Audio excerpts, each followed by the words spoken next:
Um, and part of me was like, hey, I should punch him back, and I'm well within my rights to punch him back. But I was also like, it's not fucking worth it. What's the point escalating the situation over a dickhead like this? And like my friends all turned around, and by the time I turned around and Jess came up to me, one of the admins, and she's like, let's just go. And I turn around to go away, and there's 30 odd people standing behind me. And I'm like, okay. But I don't know. I don't really fit in. I don't blend in. Other than people giggling to their friends, when I walk past and them talking about me behind my back, and saying things about me behind my back, no one really says anything to your face. They're all a bunch of cowards. And every now and again you get a dickhead like the other day, where he's just mad at the fucking world, and he'll, like, step up and shit. But quite honestly, most of the time you can bluff your way out of it. You can just be like, fuck off, cunt. The C word gets you a long way in Australia.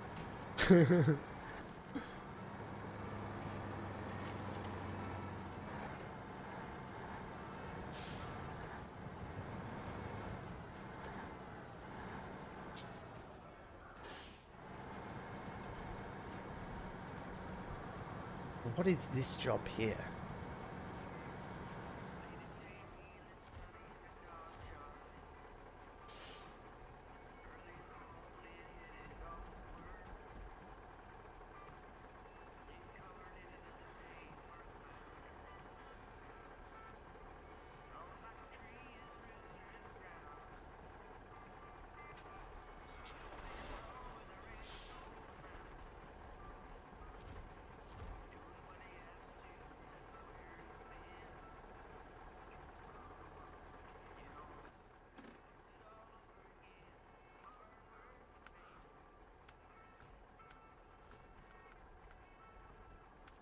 Bad accident.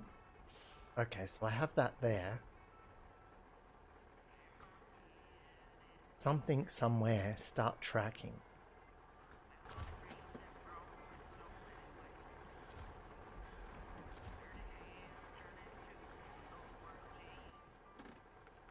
I'm a bit confused.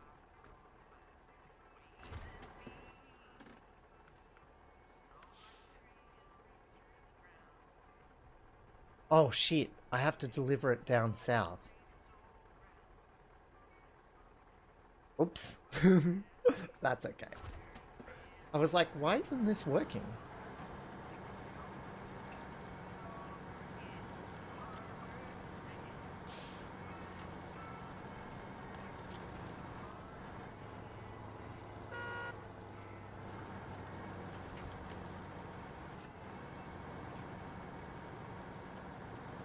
It's because I was trying to deliver it to the wrong point.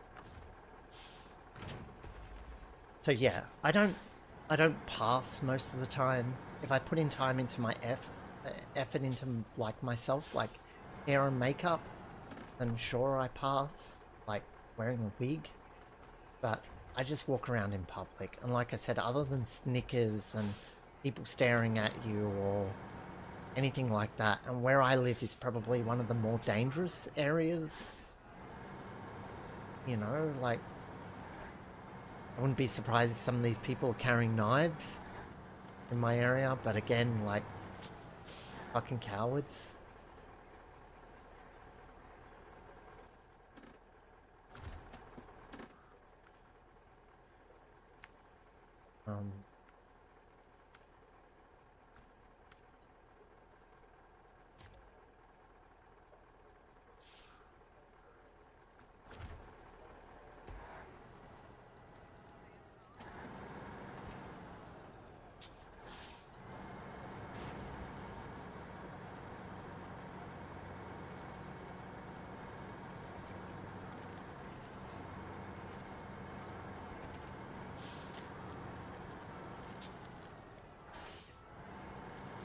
Oh wait, can I just repair it now? Like,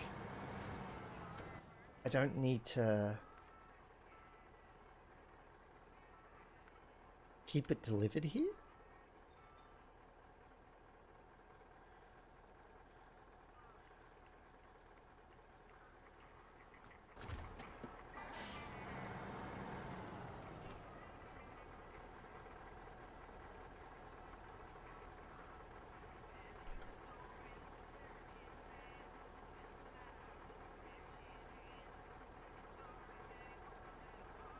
I don't know what it's like in Western Australia, but like I said, in Sydney, people there all talk. They're not going to do shit.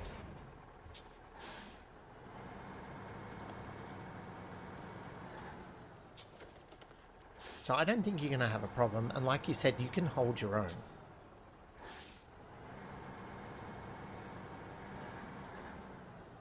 At no point do I think to myself that you're going to be unsafe. I think you'll be fine.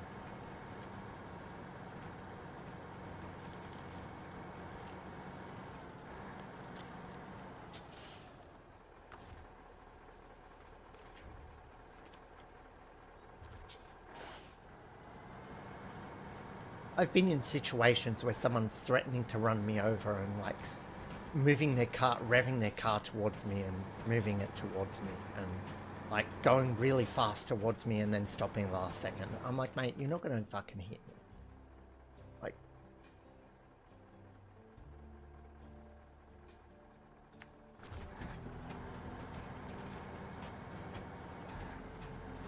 and you've got to imagine as well, like,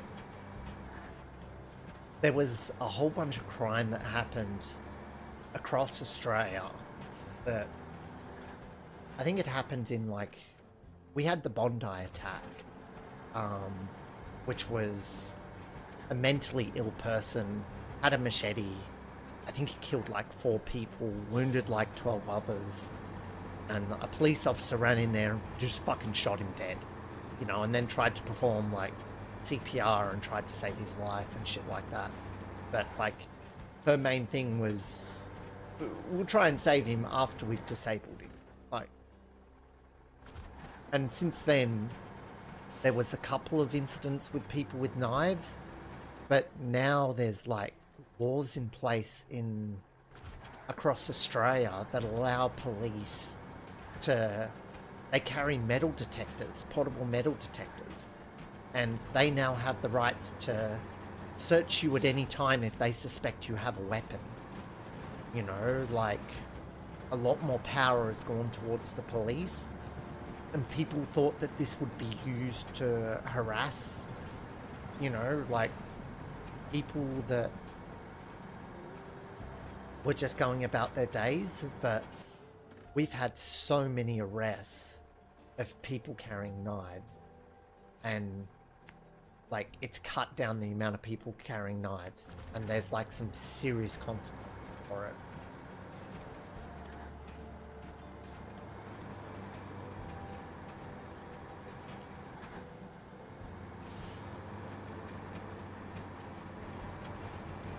The Bondi attacks were, I think, at one point considered a terrorist attack. You know, and then they found out that it was just a mentally unstable man. Like, he didn't have any motives. He'd just been off his medication for a long period of time, and that even his own family had lost track of where he was, didn't know where he was, or what he was doing. They did know he had an obsession with weapons, and, you know, his dad had even confiscated weapons off him and things like that.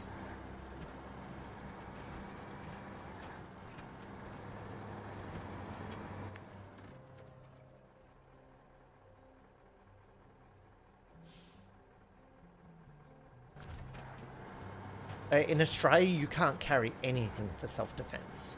You can't carry a knife, can't carry a gun. If you carry anything that can be construed as a weapon, not allowed to have it. Because what's the difference between someone carrying it for self-defense and someone carrying it to attack someone? They can't discern what someone's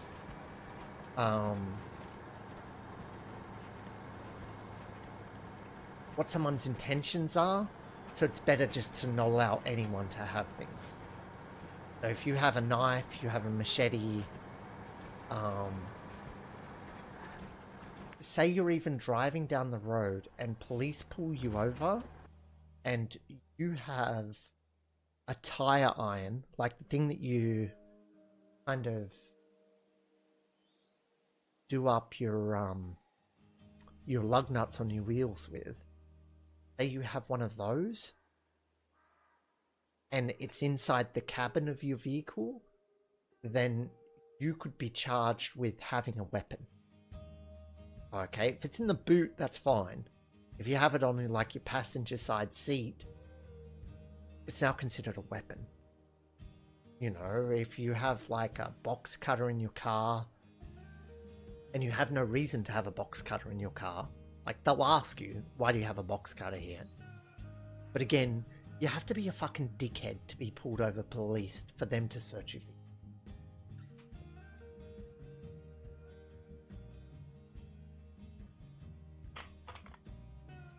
Hey Kitty Fox. Is your ad over now, Alexis? I don't mind repeating myself.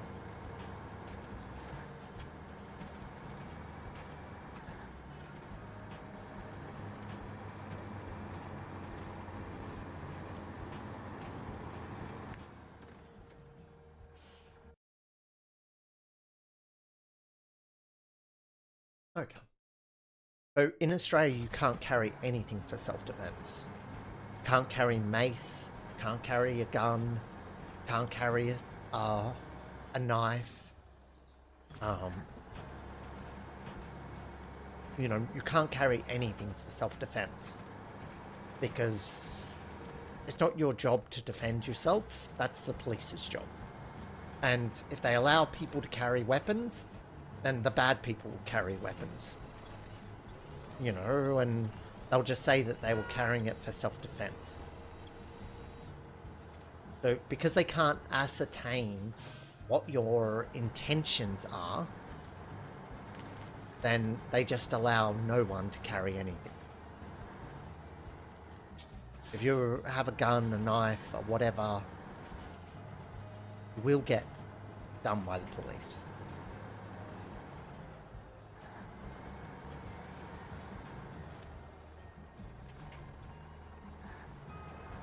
But I think it's probably safer in some ways because of that. Like, and what I was saying is, say you have a tire iron, say the thing that you use to undo the nuts and bolts on your tires, and you have that, say, on your passenger seat, or probably even in the back seat of your car. Okay, if you have it in the back seat, probably not so bad. They'll probably give you a warning about it if you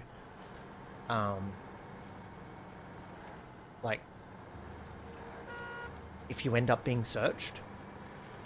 But again, for them to search you, they've got to have clear intent that you've committed a crime or that you've done something wrong. You know, if they pull you over and they can see a tire iron in your passenger seat of your car, you'll probably get charged with having a weapon. Like, if you have a gun license and you have a gun, this is where the fucking laws are a bit stupid. You kind of have to...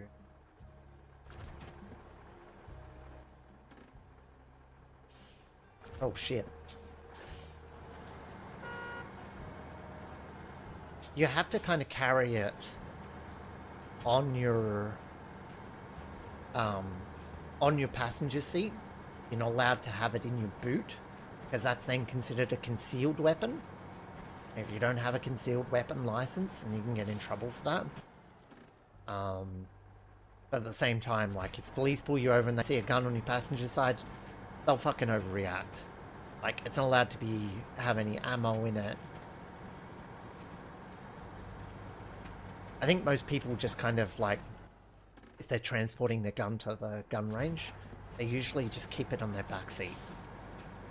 It's not within grabbing range. It's just kind of in the open where people can see it, but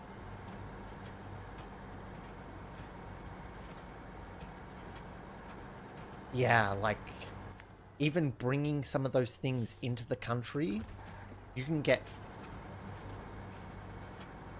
like, border security will either confiscate it, or if it's undeclared and you say, no, you don't have any weapons, they'll give you a fine for importing a weapon.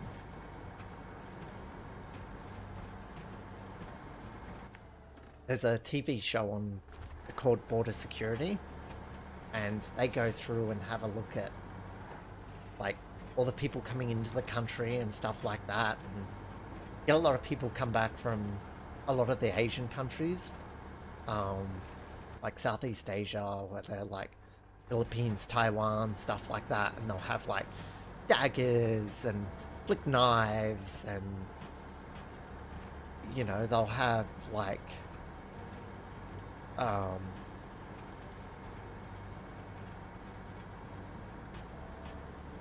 they'll have all these sorts of things, like nunchucks. Nunchucks are illegal, you're not allowed those. And you see some of them where they declare, yes, I have a weapon, and like they open up their bags and they have like 30 odd weapons, but because they've declared it and said, yes, I have a weapon, then they're kind of like, we're going to confiscate these, but you're not going to get fines and you're not going to face any prosecution, but next time don't do it, we're going to give you a warning. But if you then say no and they find out you have a weapon, they call the federal police in, you get arrested, you get fined.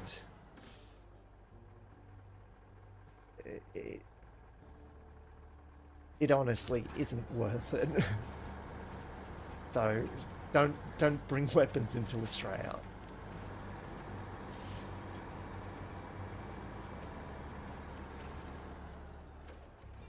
Unless, of course, you want a hard time from border security. And you want to appear on television. Sydney Airport gets covered a lot by border security.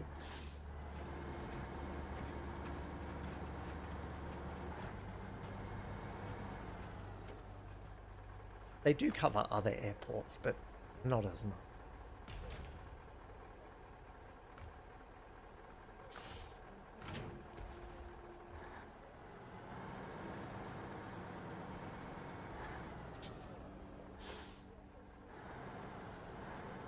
Yeah, but like, if you're then caught carrying by the police a weapon, mace or something like that, you can get fined and charged and stuff like that as well. It honestly isn't worth having.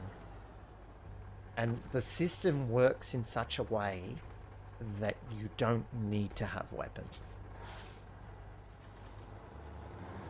Like, I know in America people are like, oh, if you take our guns away, then the bad people will have guns and we won't have anything to defend ourselves with.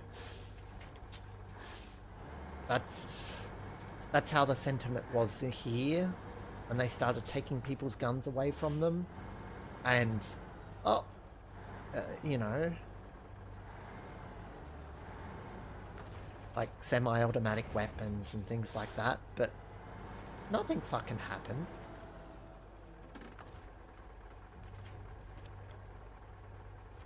And for those that don't know, what triggered us to ban semi-automatic and full automatic weapons was the Port Arthur incident, in which case Port Arthur is a jail in Tasmania.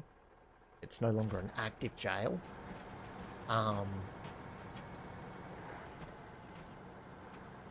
And yeah, we had a guy with a gun, from what I understand, a fully automatic gun, kill over 30 people, and our Prime Minister at the time said, fuck this. You know, like, enough's enough. We've just had 30-odd people die. We don't have many events like that. To have, like, one event like that every, like, 10 years.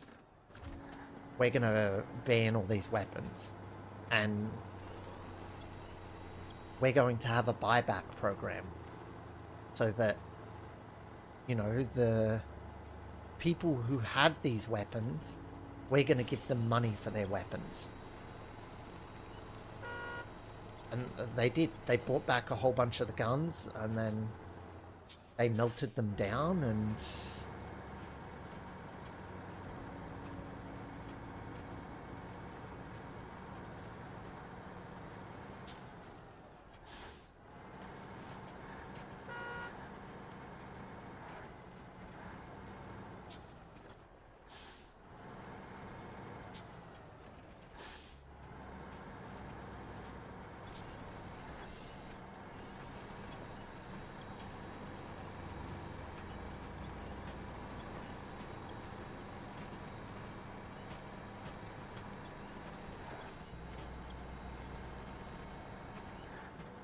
truck is fully repaired.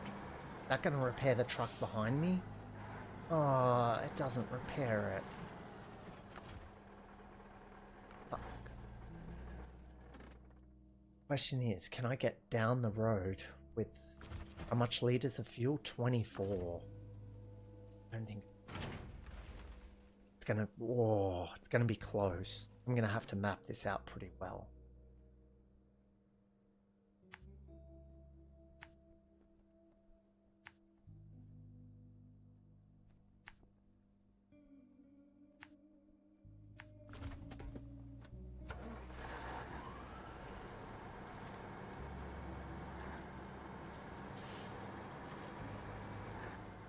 Make swords and stuff. I think there are some laws that kind of, I don't know, like limit what you're allowed to have in your possession. I think like swords and things like that have to be blunt to a certain degree in order to have them. You can't have any sharp weapons. And if you're found to then have sharpened a weapon, like a sword or something like that, you can carry some serious fines. So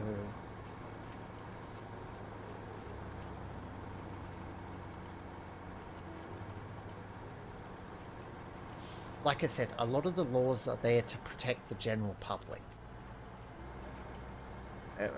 It's a lot easier to just ban these things than it is to kind of figure out what people's intentions. Fuck, I run out of fuel so close.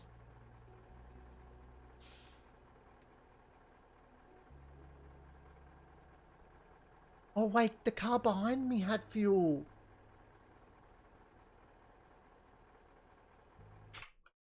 Alt F.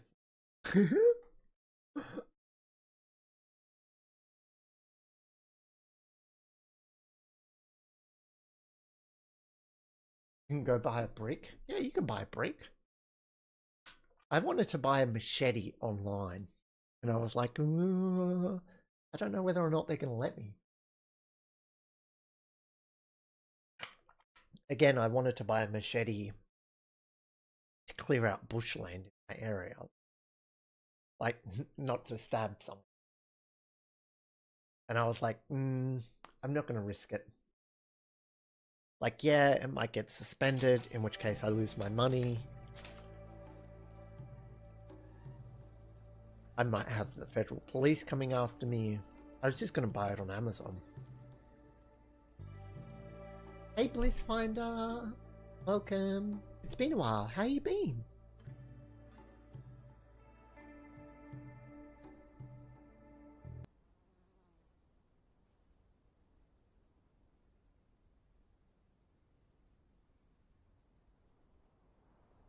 Australian customs can get a bit defensive. You've been sick? No.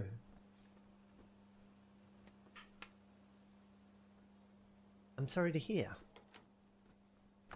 Wait, so can I refuel? Hmm.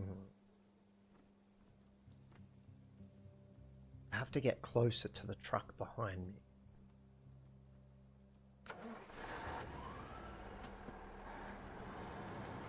I do like that the old F4 saved me.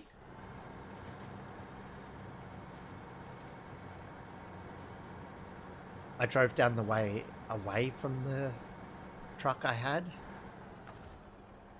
Refuel.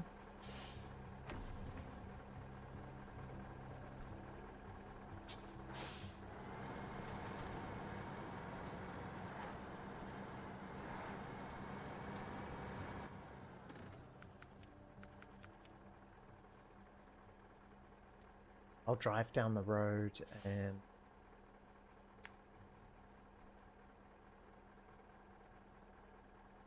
pick up this truck. Get this fuel, I mean.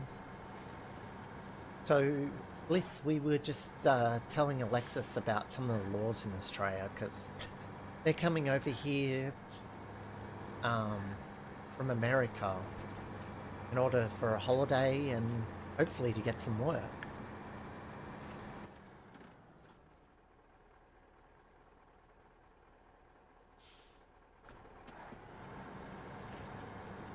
$110.60. You can get step-down converters,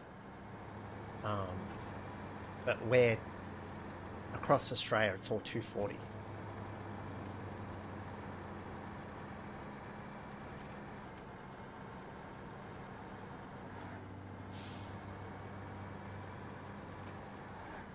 And we're playing, you know, kind of SnowRunner and chilling out.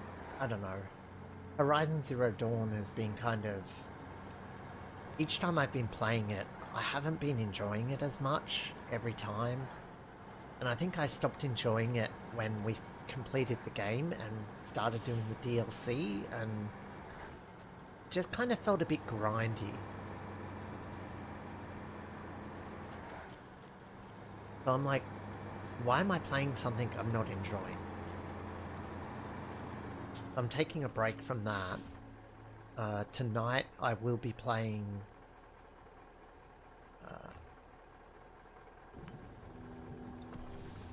tonight I'll be playing The Division with my friend Kara.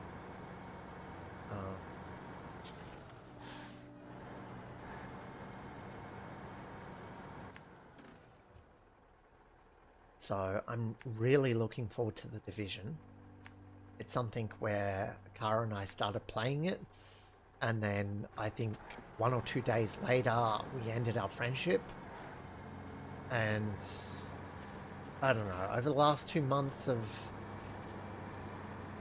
us, you know, like trying to be friends again, things have gotten to the point where we can now comfortably play games together, you know, which is good. And it wasn't all fun and games, it was a lot of hurt feelings along the way, but I think we both learned a lot about ourselves and each other in the process. And I'm really looking forward to playing more of that game with her. I'm a bit worried though because of the curse of that game. Previously I played it with another girlfriend, and we then never finished the game because, I don't know, things went south. And then to play that with my ex and for things to go south, it kind of has a bit of a curse to it.